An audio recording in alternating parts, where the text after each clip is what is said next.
We have three full 7-round mock drafts for you guys tonight. Check it out.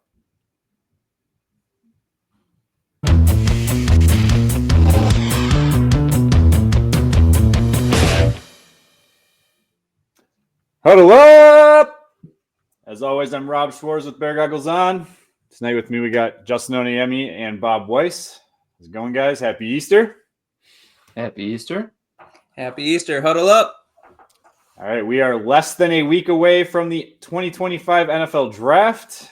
I know we are excited. I'm sure everyone else is excited.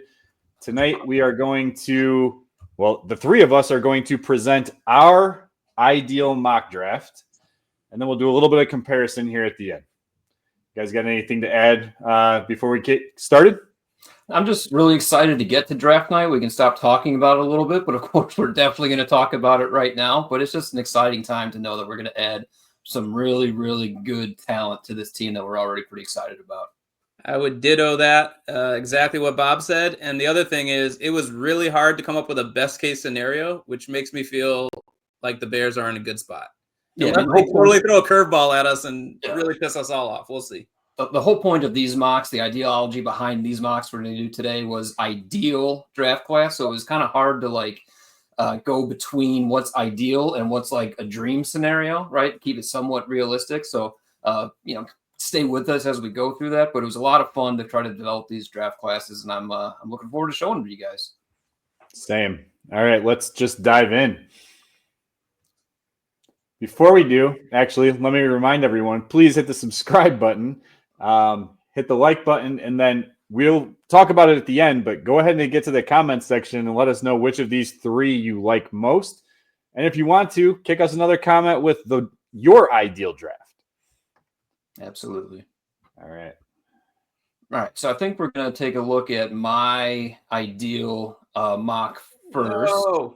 That's a little bit of a spoiler for everyone, but that's all right. So there's my mock, and I know that it's easy to go ahead and take a look at what I got at 110 right there, but I really want everyone to look at number 72 and number 148 first, because what I think is going to be available for the Bears there really sets up the entire rest of the draft class, okay? There are, it's been known for a while that this draft is very deep on the defensive line, edges, and defensive tackles, right? So you take a look at some of these defensive ends that kind of have second-round grades across these different publications. You have Dane Brugler, the Beast, saying that there's 14 different guys with at least a 2/3-round grade.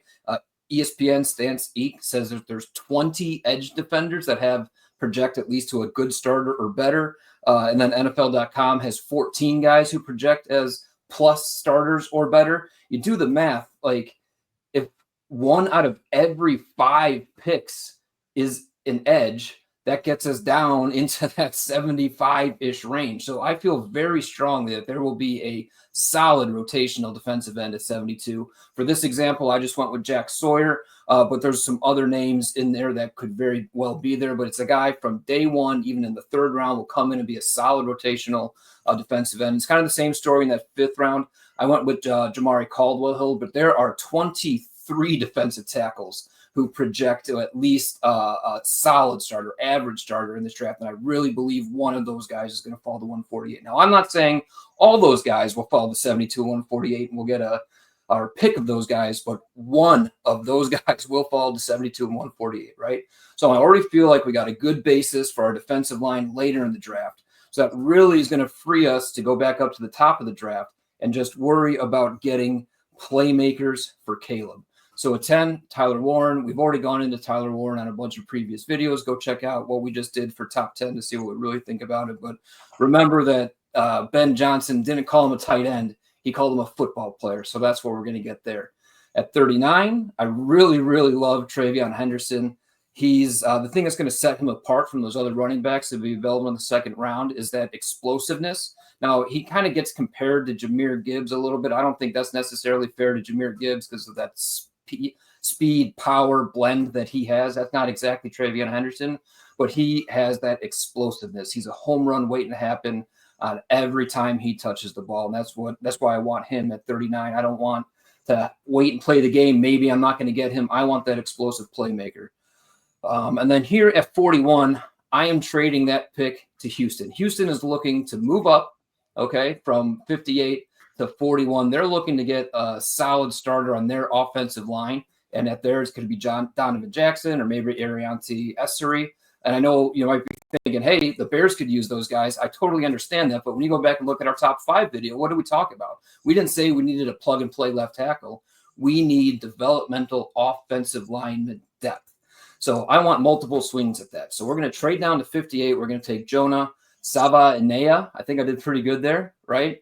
And then we're going to double down at 89 with that second pick we got from Houston and take Charles Grant, this kind of developmental offensive tackle from William & Mary. He's got great measurables, great resume, great background, wrestler, all this stuff. If this same offensive tackle was at a Big Ten school, you can't get him at 89 overall. So I love what we've done there. We have 2 elite playmakers plus 4 trench players from 1 all the way down to 148. In the 5th round, then we're also getting Nick Nash, which is a playmaker, Justin's draft crush. So I'm happy we got him on one of these drafts. He already went into him in depth as well.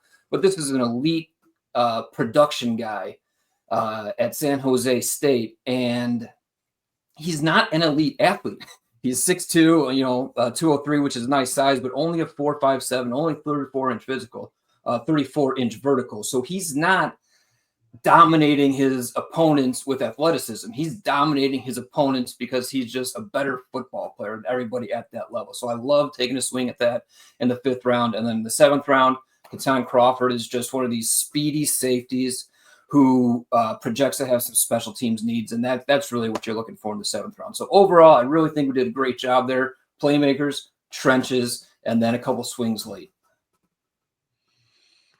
All right. It's going to be tough to beat. It's going to be tough to beat. Okay, there's good players out there. All right. Well, let's see. I think I'm up next, if I recall correctly. I did. All right. I think everyone who's been watching this show already knows by now how much I love Mykel Williams. I'm obviously a little bit higher on him than most. So look, if that's the case, and if others think that he's not worthy of the top 10 pick, in my ideal situation, look, Ashton Genty was gone, Campbell was gone, Carter was gone, Hunter was gone. To me, there wasn't anyone at that spot that I was like in love with. I will say that one of the guys that was an honorable mention from our consensus top 10 was Jalen Walker. He was there, and I know Gary Ross will kill me for saying that I didn't take him because he's one of the guys that the Chicago Bears are high on. I'm not. So this is my ideal mock draft, not the Chicago Bears mock draft. And I think Mykel Williams makes a better all-around defensive end. So I traded down from 10 to 18, picked up another 2nd-round pick, and filled another trench spot there at 39 in Donovan Jackson. What I like about this is, look, we saw him play both tackle and guard in his career there at Ohio State. So if he needs to maybe fill in at left tackle early to help out with the injury to Braxton Jones or maybe the still slow development of Amagaji, there you go. There's a guy. And then if you need to kick him inside, next year, if we lose Joe Thuney, there you go. Just to me seems like the perfect kind of pairing scenario. Similar actually to Savinea that you had also, Bob. Like I feel like can also kind of help out at tackle if need be. Like the Matt Pryor guy that we spoke to. I can't remember which episode you brought it up, but that type of player. Another draft crush of mine, obviously Xavier Watts. He's my 2nd corner on my board or safety on my board. And I absolutely love how he gets his hands on the football. I would absolutely love him here. He's not going to obviously get a lot of playing time this year, unless for some reason we lose Jaquan Brisker for half a season again. So just a free safety, but can also play that strong safety role as well. Fantastic addition, in my opinion. And I know some people will get mad that I took a safety over a running back, but getting Travion Henderson at 52, I think is just fine. I won't talk to him anymore since Bob already brought him up, but I think enough people are high on him, and we know that the Bears were in on both Ohio running backs. So then 72 and 148. I actually decided to go ahead and pair Alfred Collins and Baron Sorrell, both guys out of Texas who did really well, even though Texas transitioned to the SEC this last year. Sorrell is a guy who was brought in on a visit already with Chicago, so I know that they're interested there. Look, they're doing a good job getting into these later round guys, I think. Something that they just seem to be focusing on. And I think Sorrell kind of fits that role. I think 5th round would be a fantastic spot for him. Had 11 tackles for loss last year, 6 sacks. Alfred Collins, just a big space eater.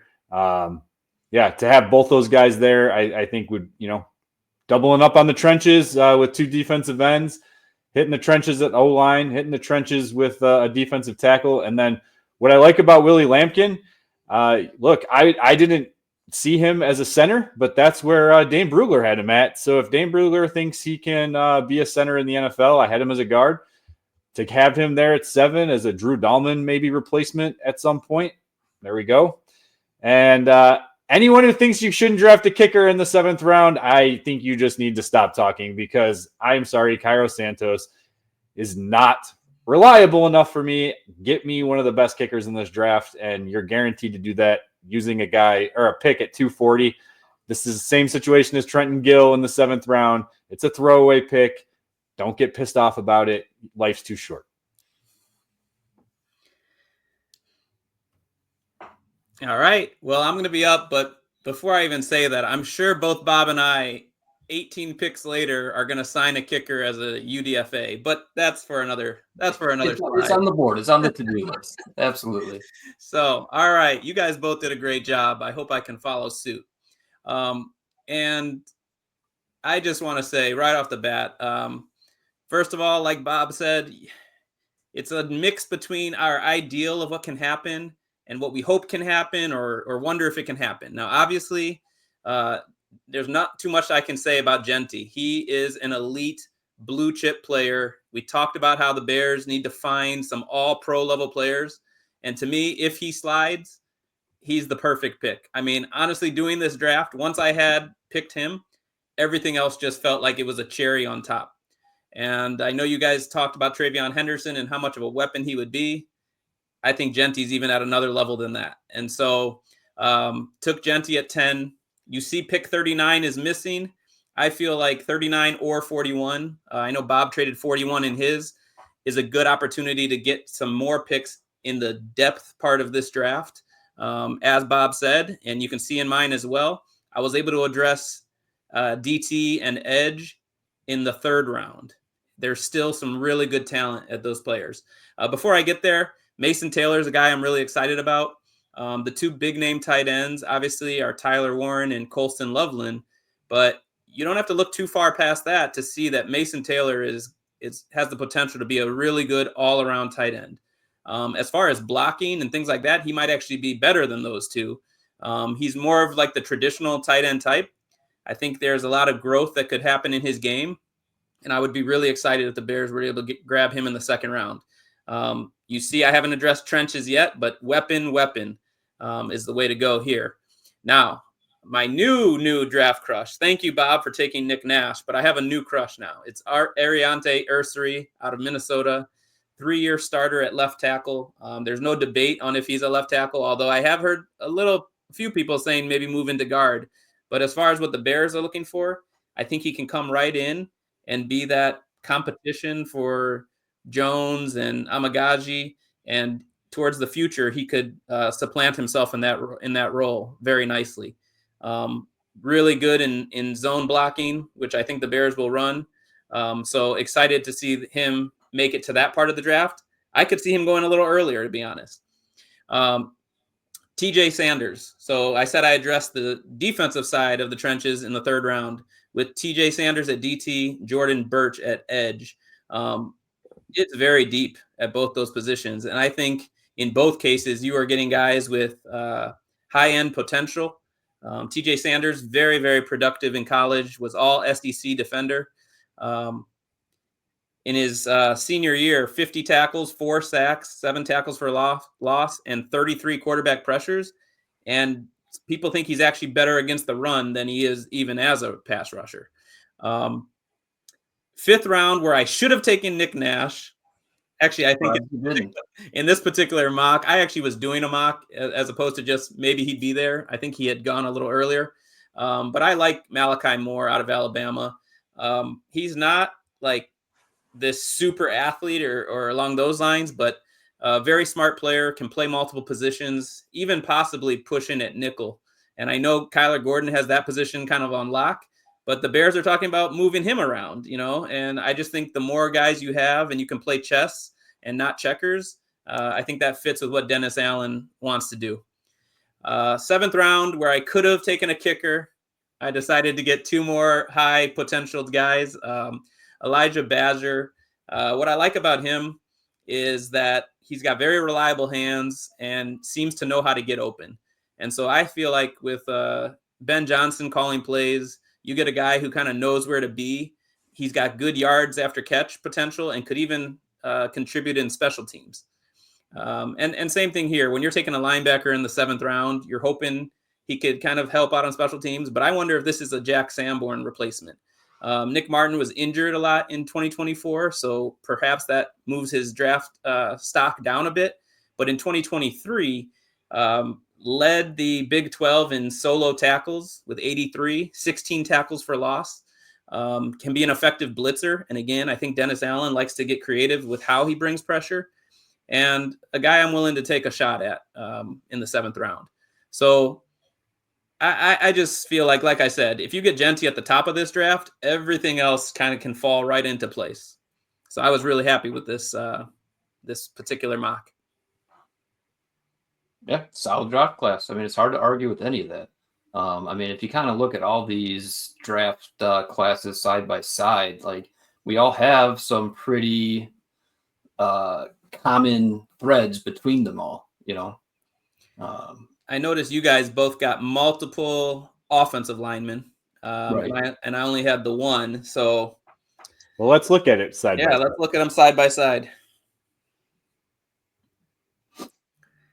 So as I was saying, Ursary for me, I really liked how he would slot in for the Bears. But in terms of both of you guys getting multiple guys on the line and us talking about how it's not just about next year, but moving forward, wanting to have developmental pieces, I like that you guys were both able to get multiple offensive linemen and guys who have some versatility.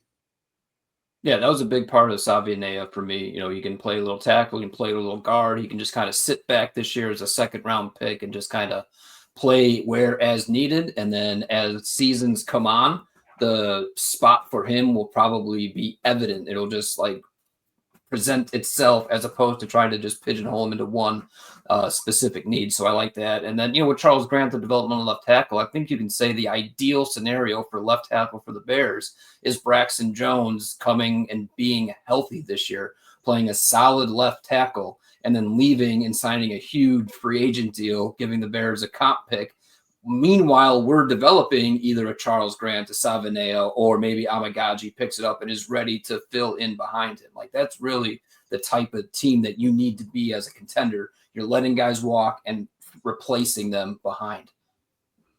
As long as Braxton Jones' injury isn't what holds him back, he was probably the Bears' first or second, well, I'll say second or third best lineman last year. And with the additions they made this offseason, sure that's a compliment. It's not. But I'm saying now he could be your worst starting lineman and still have a great season. And I love the idea that you said he goes sign somewhere else for big money, and you already have his replacement groomed. Right, and you kind of look at Rob's draft. He definitely, let's just say, addressed the trenches early with his first two picks. Meanwhile, me and Justin kind of went skill first two picks. But I would say all three of us addressed the trenches. I don't think any one of our drafts would not be considered building through the trenches. I really like all of those players. You can see in the third and fifth round, you're getting guys who can come in and play and be contributing players on a rotation on the defensive line.